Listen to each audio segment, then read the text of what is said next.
आपकी कीमत क्या है? अगर नहीं पता तो लास्ट तक ये वीडियो जरूर देखना। कैसे तय होती है किसी की कीमत? क्या आप बढ़ाना चाहते हैं अपनी कीमत? कैसे कोई लाखों में एक आगे निकल जाता है और बाकी सब पीछे रह जाते हैं? क्या है इसके पीछे का कारण? अगर जानना है तो वीडियो जरूर देखना। हमारे आज के इस कहानी का मुख्य किरदार किशोर है, जो एक स्कूल टीचर है।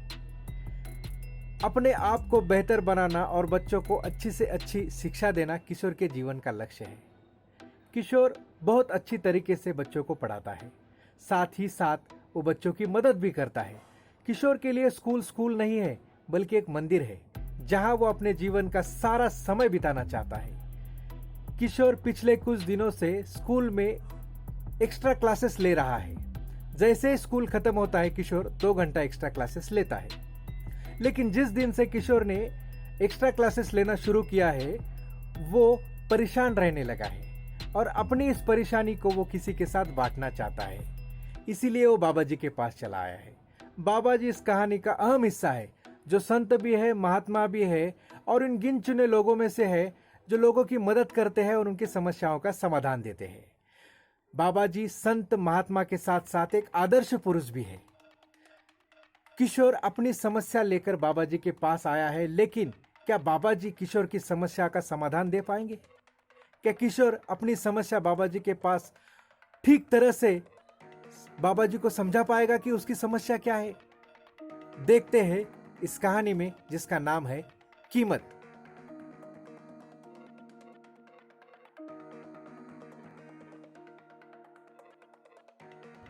किशोर, पिछले कुछ दिनों से मैं देख रहा हूँ कि आप बहुत परेशान लग रहे हैं। बताओ मुझे, क्या प्रॉब्लम है, क्या समस्या है? नहीं बाबा जी, ऐसी कुछ बात नहीं है। बताओ बेटा, आपका चेहरा साफ साफ बता रहा है कि आप बहुत परेशान हैं। क्या परेशानी है आपकी? बताओ मुझे। मैं बहुत परेशान हूँ बाबा जी, बहुत परेशान हूँ और सोच रहा हूँ आपको बताओ कि नहीं बताओ। बताओ बताओ। सब जगह प्रॉब्लम है बाबा जी, सब जगह। बेटा, सब समस्या का समाधान होगा। अब बताओ तो सही। मेरी समस्या तो बहुत तुच्छ है बाबा जी। समस्या तुच्छ हो सकती है, लेकिन आप तुच्छ नहीं है। बताओ मुझे, क्या समस्या है? बाबा जी, आपको तो पता है कि हमारे समाज में शिक्षक का स्थान सबसे ऊपर है और पिछले कुछ दिनों से मैं हर रोज स्कूल खत्म होने के बाद 2 घंटा बच्चों की एक्स्ट्रा क्लास ले रहा हूँ। अरे वाह, ये तो बड़ी अच्छी बात है। हाँ बाबा जी, लेकिन इससे हमारे स्कूल के बच्चों और हेडमास्टर को बड़ी दिक्कत है। बच्चों का तो मैं समझ सकता हूँ, लेकिन हमारे स्कूल के हेडमास्टर साहब, उनको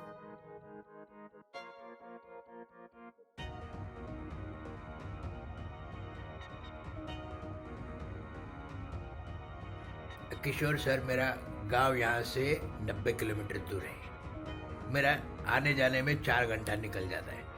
आप ये एक्स्ट्रा क्लास लेके आपके कारण मेरे को रुकना पड़ रहा है स्कूल में। मैं रात के 10 बजे घर पहुंच रहा हूँ। क्या जरूरत है क्लास लेने की एक्स्ट्रा भाई?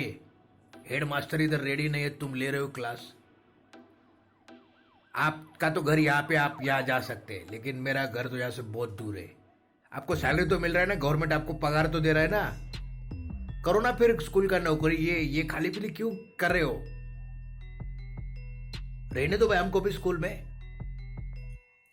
और हाँ बाबा जी, मेरी वाइफ बोलती है कि आप स्कूल में एक्स्ट्रा क्लास ले रहे हैं ना, वो घर में ले लो ट्यूशन। इससे घर में 4 पैसे आएंगे, घर अच्छा बनेगा, गाड़ी आएगी, बंगला आएगा, बच्चों के लिए पैसे आएंगे। क्या जरूरत है समाज सेवा करने की? और हाँ बाबा जी, मेरी वाइफ अपने माँ बाप को फोन करके बोलती है कि मेरा पति बैल है, उसे कुछ अकल नहीं है। कितनी बार समझाती हूँ उसे, लेकिन समझता नहीं है। अभी हाल में खाली पीली स्कूल में एक्स्ट्रा क्लास ले रहा है 2 घंटा। क्या जरूरत है लेने की? और पता है बाबा जी, उसको लगता है कि ये मुझे पता नहीं है, लेकिन मैं सब जानता हूँ। बीवी के दिल की और दिमाग की हर बात मुझे पता है, इसलिए मैं परेशान हूँ। बहुत बार लोगों को ऐसा लगता है कि उनके दिल में जो बात है वो सामने वाले को पता नहीं है, लेकिन ऐसा नहीं होता है। सामने वाले को सब पता होता है, इसलिए मैं परेशान हूँ। जिन बच्चों को मैं स्कूल में पढ़ाता हूँ 2 घंटा एक्स्ट्रा, उनको भी मेरा पढ़ाना अच्छा नहीं लगता है, उनको वहाँ रुकना अच्छा नहीं लगता है, क्योंकि उनको घर जाना होता है जल्दी, इसलिए मैं परेशान हूँ। देखो बाबा जी, ये ऐसा है, मैं इतना अच्छा काम कर रहा हूँ लेकिन मुझे कोई अच्छा नहीं समझता। कौन हूँ मैं? अच्छा आदमी हूँ, बेकार आदमी हूँ, कौन हूँ मैं बहुत परेशान हूँ बाबा जी, बहुत परेशान हूँ मैं। किशोर, आप बाकी के लोगों की बातों पर बिल्कुल ध्यान मत देना। आपको अपना काम करते रहना है, बाकी के लोगों के ऊपर ध्यान नहीं देना है। आगे चल के आपको देश सेवा भी करनी है, बहुत बड़े बड़े काम आपके हाथों से होने वाले हैं। आप बस अपने काम पर ध्यान दीजिए। लेकिन बाबा जी, जब तक मुझे मेरे सवालों के जवाब नहीं मिलते, मैं आगे नहीं बढ़ सकता। मुझे बताओ, कौन हूँ मैं? क्या वैल्यू है मेरी? 1 पैसा, 1 रुपए, 1 करोड़ क्या है? 99% लोग मुझे बेकार आदमी समझते हैं। मेरे स्कूल के हेडमास्टर, मेरी बीवी, यहाँ तक जिन बच्चों को मैं पढ़ाता हूँ बच्चे भी मुझे गलत समझते हैं। क्या वैल्यू है मेरी? कौन हूँ मैं? क्या औकात है मेरी? मुझे मेरे सवालों के जवाब दीजिए बाबा जी, मुझे मेरे सवालों के जवाब दीजिए। किशोर, ये ले लो, ये मेरे हाथ की अंगूठी है। इसे ले जाओ, अपने पहचान वाले, बिना पहचान वाले, आपके दोस्त, आपके मोहल्ले वाले सब लोगों को दिखाओ और इसका भाव पूछो, इसका मोल पूछो, इसकी वैल्यू पूछो, इसकी कीमत पूछो। याद रखना, आपको सिर्फ इसकी कीमत पूछनी है, इसको बेचना बिल्कुल नहीं है। 15 दिन के बाद ये अंगूठी मेरे पास लेकर आओ, तब मैं आपको बताऊंगा कि आपकी वैल्यू क्या है, आपकी कीमत क्या है। अरे वाह किशोर, आज तो आप मुस्कुरा रहे हैं, क्या बात है? मिल गया है सभी लोगों को? बाबा जी, जैसे आपने मुझे अंगूठी दी, यह अंगूठी लेकर मैं अपने स्कूल के हेडमास्टर के पास चला गया, और पता है उन्होंने क्या कहा?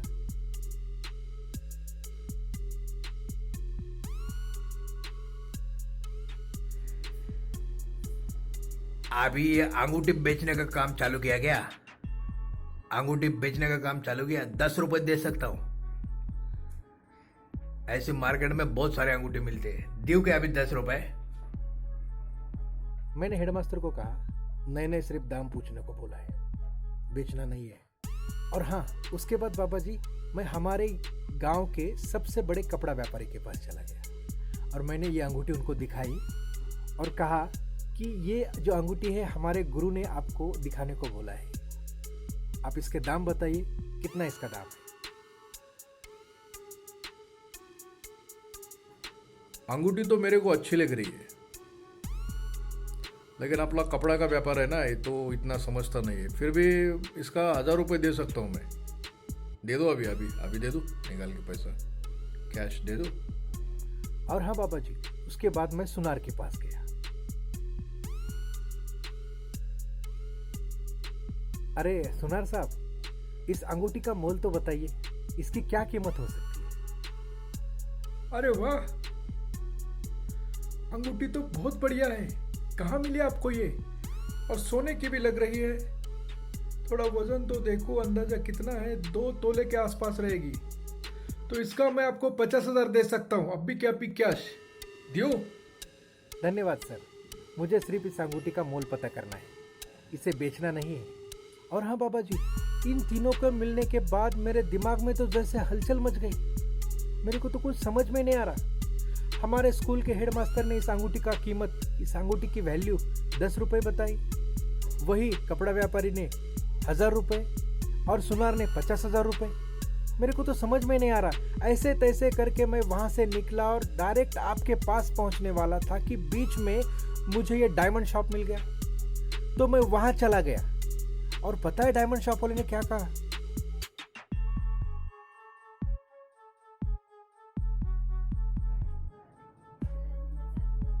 ओए मोटा भाई, अरे अंगूठी कहां से मिले आपको? मेरी जो सारी प्रॉपर्टी है करोड़ के सब आपके नाम कर देता हूँ, रजिस्ट्री भी।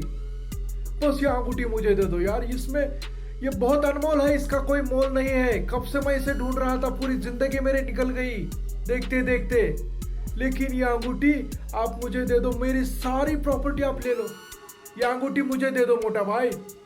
डायमंड व्यापारी की बात सुनने के बाद मेरे दिमाग में तो जैसे भूकंप आ गया और मैं सीधा आपके पास चला आया।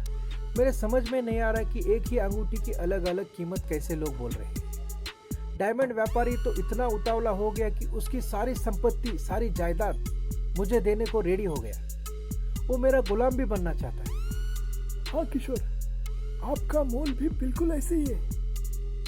जैसे लोग होते हैं वैसे वो सामने वाले की कीमत करते हैं। अभी आपका प्री हेड मास्टर जो है उसके नजर में इस अंगूठी की कीमत 10 रुपए है, क्योंकि उसका मोल उतना ही है, उसकी औकात उतनी है। जो कपड़ा व्यापारी है उसने देखा कि अंगूठी थोड़ी अलग तरह की है तो 1000 रुपए देने को तैयार हो गया, जबकि सुनार ने इसमें सोना देखा तो उसने इसका भाव 50,000 किया।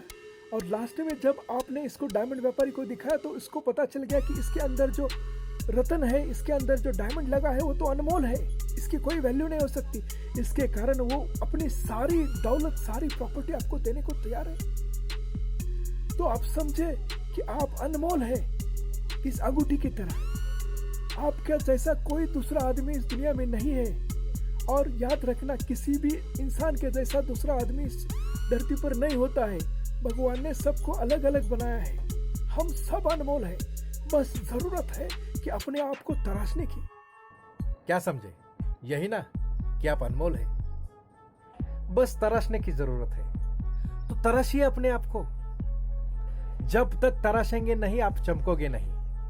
और एक सादा पत्थर जब तक हीरा नहीं बनता उसकी कोई वैल्यू नहीं। तो अपने आप के ऊपर काम करना शुरू कीजिए, अपने आप को समय दीजिए, तराशिए अपने आप को। और अपने आप को अच्छा बनाना और बेहतर बनाना आपके जीवन का लक्ष्य बनाइए। यही आपके जीवन की कीमत है और यही आपके जीवन का आधार है।